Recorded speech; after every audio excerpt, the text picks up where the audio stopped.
The Gulf of Mexico continues to be monitored. Hurricane Kirk undergoes eyewall replacement. The snowfall map makes its first appearance. Your 7-day forecast is next. Here.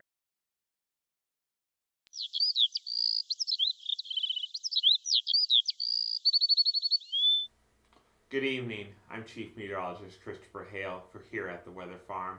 We are your local source for weather for Hendricks County and the surrounding areas. If you like what you see, we do ask that you click on the lower left-hand button where it says subscribe. You'll be notified of when we post new videos or when we are live during severe weather or winter weather events. So here at the Weather Farm at the top of the hour, we did have a temperature at 68 degrees. Dew point was around 52 degrees. Winds were out of the northeast around 5 to 6 miles per hour. We do expect temperatures to drop in the mid 50s overnight. We take a look around the region. We see Crawfordsville, you were at 69. Rochdale, you're at 67. At the top of the hour, Lebanon, you were at 67. Again, Brownsburg, 69. Avon, around 70. Danville, you were at 67 degrees. Temperatures, again, will fall in those general mid 50s, which is a little about 10 degrees warmer than they were for this morning. Here at the Weather Farm today, we had a high temperature of 80 degrees after the morning low of 49 degrees. We've had no precipitation today, and actually for the month, we've only received a trace of precipitation. On Saturday, October 5th, the sun will rise at 7:46 a.m. This is followed by a sunset at 7:20 in the evening. As I mentioned, we've had no precipitation, but we did have the remnants of Hurricane Helene last weekend. That has allowed some parts of Indiana to improve in the drought monitor index. In fact, here across northern Hendricks County, most of Boone County, southwestern Hamilton, northern Marion counties, we are not under any drought conditions, whereas the rest of the state is under an abnormally dry condition with a few pockets of moderate drought noted. We'll continue to watch this. There are only a handful of counties that are currently under burn bans here in the state of Indiana, but if we don't get any precipitation, and none is expected during the next 7 to 10 days, we could see those burn bans start to reappear on our map, and we'll see how next Thursday's drought monitor index compares. But if we take a look at the National Drought Monitor Index, we see that we are not alone. Parts of Ohio and West Virginia, they are under severe drought. Parts of Wyoming and Montana and far parts of northwestern North Dakota and even down in southwestern Texas, they are also experiencing extreme and exceptional drought levels for their areas. Bringing it back home, let's take a look at the top of the hour where we saw temperatures again generally around 70 degrees for the most area. Dew points, as I mentioned, they are a little bit more muggy. Dew points were 58 degrees here in Indianapolis. Dew point was 50 degrees in Lafayette.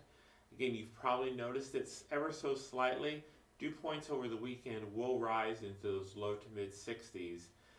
So we feel a little bit more sticky than we're used to, but nothing too terrible for this time of year. We can see on our radar there's no real areas of precipitation except storms that are moving out of Ontario into New York State. But here in Indiana, we're clear and we expect our radar to remain that way for the next 7 to 10 days. Well, let's take a look down at our tropics. That's been an area of concern, especially after Helene came through last weekend. What's going on out in the tropics? And so we see Hurricane Kirk is here in the central Atlantic, and as at the top of the hour, we now have Hurricane Leslie. We thought there might be an area of development in the Gulf. They are still hinting at some development there. Whether it becomes a tropical storm or subtropical remains to be seen. And there's a new wave that in 7 days will come off the African coast, and it's going to bear some watching. But we see here with Hurricane Kirk, we see that 24 hours ago it was a borderline Category 5 hurricane with winds in it nearing 150 miles per hour, but it's currently undergoing some eye wall replacement, and so that is kind of brought the winds down to about 130 miles per hour as its maximum strength. We'll continue to monitor what happens with that, but Kirk is also moving into some waters, and it's encountering a little bit of shear, which is hindering its further development or strengthening. In fact, it's going to make that northeast turn over the next couple days, and it will affect parts of Europe to mid to early next week. The other storm that we are watching at this time was recently upgraded Tropical Storm Leslie to Hurricane Leslie. It's basically also going to follow the same path that Hurricane Kirk did. And so that's part of the reason why the models are a little uncertain of where to take Leslie. As I mentioned, it is a borderline hurricane. It was strengthened. And so it's going to follow that same path that Kirk did. And it's going to come over those waters that have been upwelled, and they're going to be slightly cooler. So that's going to limit its development. It is going to encounter a little more shear than Kirk did, especially from the south and west as it moves toward the central Atlantic. And so we'll continue to watch this over the next 48 hours to see how the models kind of take it. There's also been a little bit of a wobble, wanting to move it slightly further west in its track. That will get it out of Kirk's wake a little bit, but it'll be something that we just want to monitor here at the weather farm. As I mentioned, our weather here is going to be kind of quiet, no real chances of rain over the next 7 to 10 days. And we kind of see this overall upper air pattern forming. And so if we take a look at the 500 millibar of the upper air charts, we see areas of blue. Those represent the low pressure. The areas of orange are areas of high pressure. And we see strong ridging across most of the central United States. And really what's happening is anytime a low comes out of the Gulf of Alaska, it's got to go up and it has to go over that ridge that's forming in the plains, and then it comes down the east coast. And that's going to be the dominant pattern for the next 7 to 10 days. But we see here toward the end of the month, we see an area of low pressure kind of break away and kind of break that ridging apart. That bears some watching to see what kind of impact it will have on our weather. It could be one of the first of many shots of colder weather that come from Canada into the United States toward the end of this month. And we can kind of see this too, as I mentioned, no real areas of precipitation.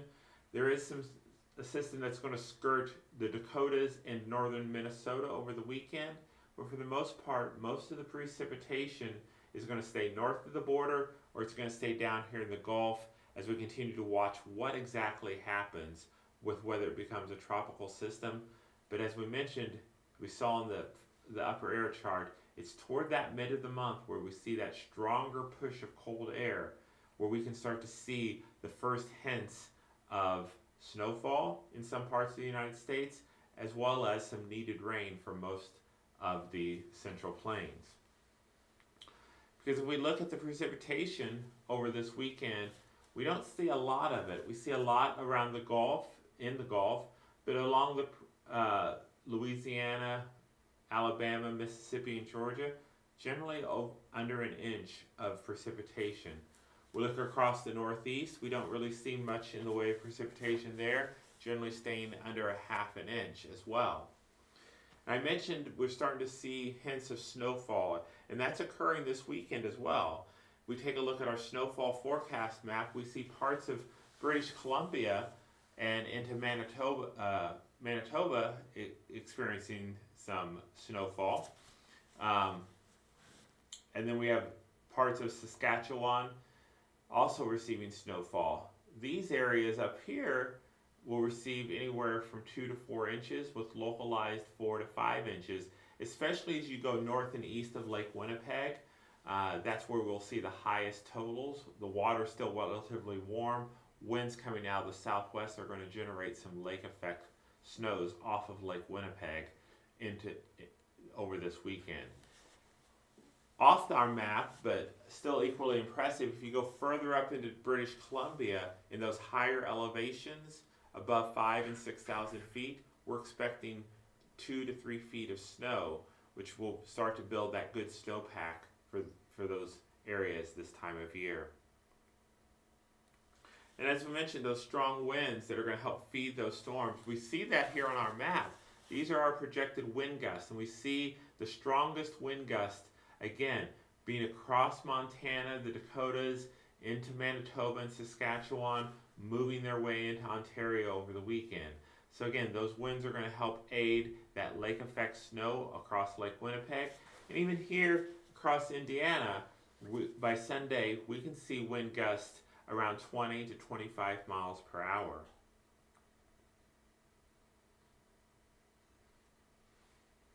And we can also see, because of those strong winds, we do have some hazards being issued across most of South Dakota, Nebraska, Wyoming, Montana, and North Dakota. We have red flag warnings. Winds there could gust up to 60 to 65 miles per hour. They are also in a severe drought. So vegetation is dry. The risk of fire danger is pretty significant. In fact, in parts of Wyoming, we're seeing significant fires near the Wyoming-Montana border, where nearly 40,000 acres have burned over the last few days. So let's take a look at our temperatures here across Indiana. When you wake up on Saturday morning, your temperature will be around 59 in Indianapolis, 57 in Lafayette, generally in those middle 50s. And on your Saturday, we will warm back up into those upper 70s to near 80. I do expect a lot more areas to hit 80 degrees tomorrow. And then tomorrow night is going to be a carbon copy of this evening. Again, lows generally in your mid to upper 50s across most of our area. Sunday is going to be another rinse and repeat type of day. This model wants to say 76. I do think with those stronger winds, we will hit 81, 82 degrees. So this model may be underdoing it just slightly. But then into our Monday, that's when the cold front moves through. Those strong winds are going to usher in that cold front. We will see temperatures across the area in the mid 60s. Lafayette, you'll be at 66. And temperatures looking into the middle, that week of the 14th, are expected to be above average. And again, looking at precipitation during that time, below average precipitation. So now let's look at our 7-day forecast here for the weather farm. We see, again, temperatures tomorrow at 80, 82 on Sunday. And there's that cool down. But notice the nighttime lows are dipping into the 30s next week. Something to watch. We might even have our patchy frost or maybe a potential freeze. We hope you've enjoyed your time here at the Weather Farm. We'll see you soon.